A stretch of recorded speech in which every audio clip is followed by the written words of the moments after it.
제가 텃밭 농사를 짓고 있다는 사실을 아는 사람 중에는 본인도 조그마한 텃밭을 구하거나 하다못해 주말 농장이라고도 하고 싶은데 무엇을 심으면 제일 쉬운가를 물어오는 경우가 많습니다. 그때 저의 대답은 한결같습니다. 텃밭 농사 안 짓는 게 가장 쉽다고 대답합니다. 입맛 없는 대답이긴 하나 가장 확실한 대답이라고 생각합니다. 보통 쉬운 농사라고 하면 작물도 가꾸기 쉬워야 하지만 무엇보다 병충해가 적어서 농약 안 치고 재배하는 것이 쉬운 농사에 속하긴 합니다. 그렇지만 그것도 심고 수확해야 하고 중간중간 비배 관리를 해야 합니다. 무엇보다 힘이 드는 건 잡초 제거이죠. 가꾸기 쉽다고 하는 그것도 해보면 쉽지는 않습니다. 텃밭 농사의 접근은 가꾸기 쉬운 것을 찾는 것이 아니라 가꾸고 싶은 것을 찾는 것이 되어야 합니다. 가꾸는 활동을 통해 재미를 느끼는 거죠. 전업농은 모든 생계가 거기에 달려있으니 가꾸다 실패를 하면 큰일 납니다. 그렇지만 텃밭에 심은 작물 실패를 해도 경제적으로는 큰일 나는 건 아니니 어렵고 쉬운 것을 찾지 말고 내가 가꾸고 싶은 것을 마음대로 심는 것이 매력이고 즐거움입니다.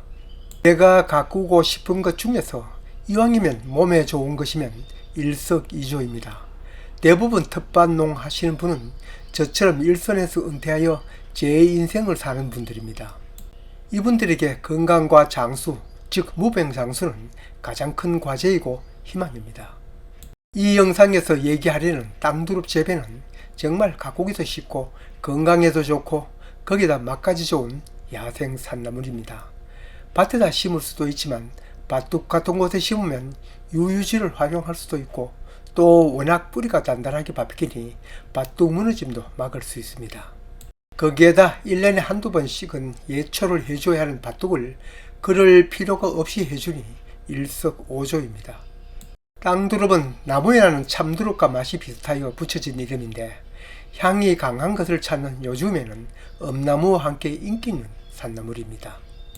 또 다른 이름으로는 독칼이라고 하는데 처음 듣는 사람은 사람에게 해로운 독한 식물로 오해받기 쉽습니다. 전혀 독이 없는 식물입니다. 독칼이라는 독은 홀로라는 독자로 홀로 서 있어도 바람에 흔들리지 않는 식물이라는 뜻이라고 합니다. 산나물 중에서 이보다 세력 좋게 무성하게 자라는 식물은 없을 것입니다. 그러니 이 밑에 살아가는 잡초는 있을 수 없죠. 양지 바른 밭둑에 심어두면 정말 일석오조입니다. 대부분의 산나물은 약초입니다. 여러 산나물 중에서 이 땅두릅은 약초 중의 약초입니다. 이 땅두릅의 뿌리는 옛날부터 한약으로 쓰여왔는데 발한, 거풍, 진통의 효능이 있어 풍에 의한 마비와 통증 완화, 혈압 강화, 관절염 등의 약재에 쓰여왔는데 성분 분석 결과 지금은 더 많은 효능이 밝혀지고 있습니다. 어떤 식물이나 그 약 성분은 뿌리만 있는 것이 아니라 줄기, 잎, 열매에도 똑같은 성분이 들어있습니다. 땅두릅은 참두릅처럼 살짝 데쳐 초고추장에 찍어 먹을 수도 있고 생으로 간장이나 식초에 담궈 장아찌로도 먹을 수 있는 나물입니다. 땅두릅은 4월이 되면 싹이 올라오는데 바로 그 싹을 채취합니다. 채취 기간은 올라오는 시기부터 5월 말 내지 6월 초까지 수확할 수 있습니다. 단점은 우리가 가꾸는 채소처럼 올봄에 씨앗 뿌리면 그에 채취할 수는 없습니다. 야생 산나물은 다 그렇습니다. 특히 땅두릅은 더 그렇습니다. 심는 방법, 번식 방법은 다른 산나물처럼 뿌리로 분근하거나 씨앗을 뿌려 기르는 방법입니다. 처음 심는 사람은 땅두릅 종근을 사서 심거나 땅두릅 모종 트레이를 사서 심는 방법이 가장 빠르고 쉬운 방법이긴 합니다.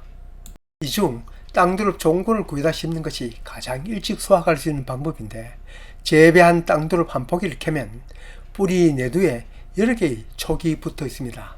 이 촉을 중심으로 잘라서 파는데 한 촉당 2,000원 정도 할 겁니다. 몇 포기 심는 것은 몰라도 대량으로 심으려면 돈이 꽤 들죠.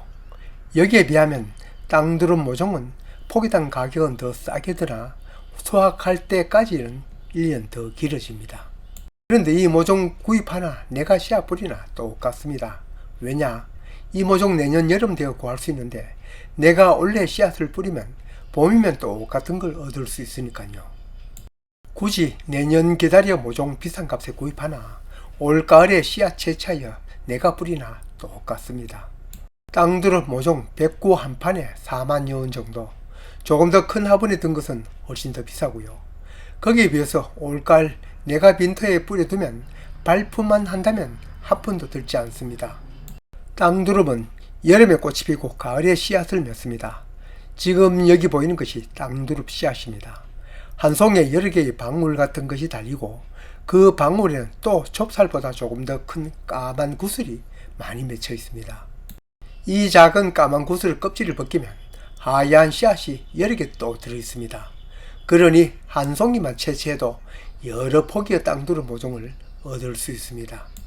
이 땅두릅은 이웃에서 재배할 수 있고 또 산이나 야생에서 자랍니다. 공짜로 씨앗 구하기가 어렵지 않을 겁니다. 지금쯤 이 땅두릅 씨앗 몇 송이만 채취하여 뿌리면 우리 텃밭에 다 심고 남을 수 있을 정도의 모종을 얻을 수 있습니다. 땅두릅 같은 야생 산나물 씨앗은 바로 뿌리면 당에 올라오지 않을 수도 있습니다. 바로 발화 억제 물질이 묻어 있기 때문입니다. 이 땅두릅에는 더 많이 묻어 있습니다. 까만 열매를 물에서 문지르면 그 속에 하얀 씨앗이 몇 개씩 들어 있습니다. 덩치는 큰 놈이 씨앗은 산나물 중에 가장 작을 것입니다.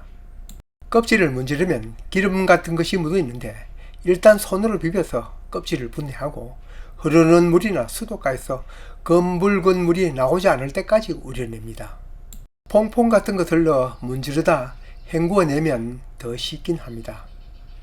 씨앗을 판매하는 분들은 껍질과 씨앗을 분리해서 깔끔하게 분리합니다만 내가 뿌리려면 하얀 씨앗에 묻어있는 발화 억제 물질만 벗겨내면 됩니다. 씨앗이 워낙 작으니 그냥 뿌리기는 어려울 겁니다. 모래나 흙과 섞어 뿌리는데 발화 염려하여 너무 비좁게 뿌리면 내년에 모종 속가 이종해야 합니다. 씨앗은 작아도 자라면 왕성합니다. 원래 야생 씨앗은 발화 억제 물질이 묻어 있고 또 추운 겨울을 지나야 발화를 합니다. 지금 가을에 뿌리니 이놈들이 틀림없이 다가오는 겨울을 맛보지만 만일 봄에 뿌린다면 냉동실에 한 일주일 두었다가 뿌려야 합니다. 야생 씨앗인데다가 더구나 씨앗이 아주 작습니다. 당연히 광발화 종자입니다. 깊이 묻으면 싹이 나지 않습니다. 유유지 같으면 그냥 뿌려두거나 혹 씨앗이 날려갈 염려가 있으면 갈기로 살짝 끌어주면 됩니다.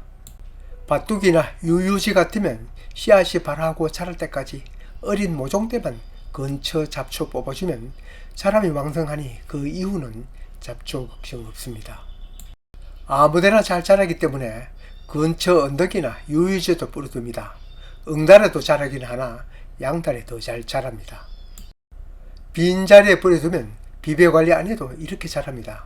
그러니 이 밑에 잡초가 자랄 수가 없습니다. 잡초를 막아주는 것만 해도 이 나물 안심을 이유 없습니다. 맛이나 건강은 보너스이고요.